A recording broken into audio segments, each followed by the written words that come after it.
Hello and welcome to FXcast. We are continuing our FXcast Pro video tutorials and we're going to continue to talk about the order entry window. However, today we're going to focus on how to place market orders.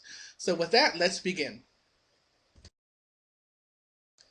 Welcome back to our FXcast Pro Platform Basics video tutorial. We are going over the basic features of FXcast Pro. In this video, we're going to focus on how to enter an order, specifically a market order. Now, if you aren't aware of how to bring up the order entry box, we highly recommend that you go ahead and watch the previous video, order entry. We have a video on how to do that, but for right now, I'm just going to go ahead and click on the new order, and it brings up our order entry dialog box.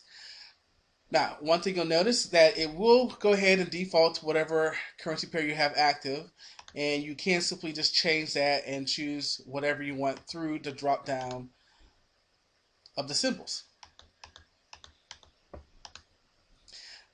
Next, you can choose the position size that you're looking for.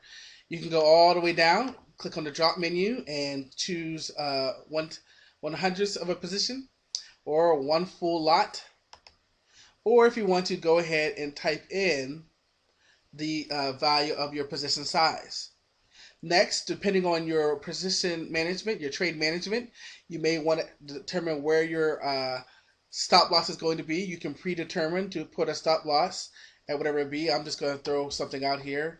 Again, you determine based upon your risk tolerance or what is an appropriate stop loss.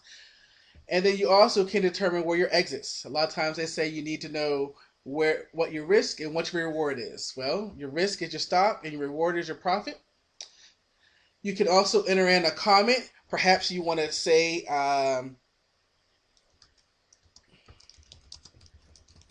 you can put a little comment in to let you know what was your trigger.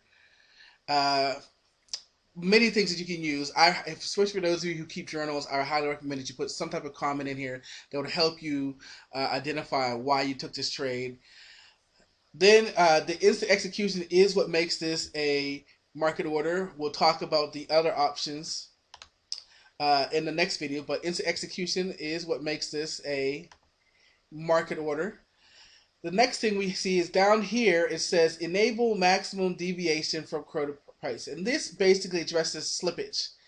If you do not select this button, it is still a market order, but it's not necessarily instant or guaranteed at the prices that you see here.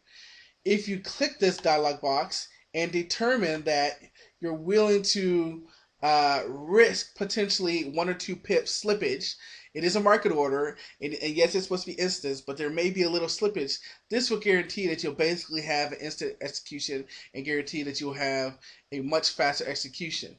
If you do not have this selected, then the prices are not guaranteed, and it may not get as filled as fast as you want. So this enable maximum deviation from quoted price, our quoted price right here, and you can set that you're willing to accept a little slippage from the quoted price.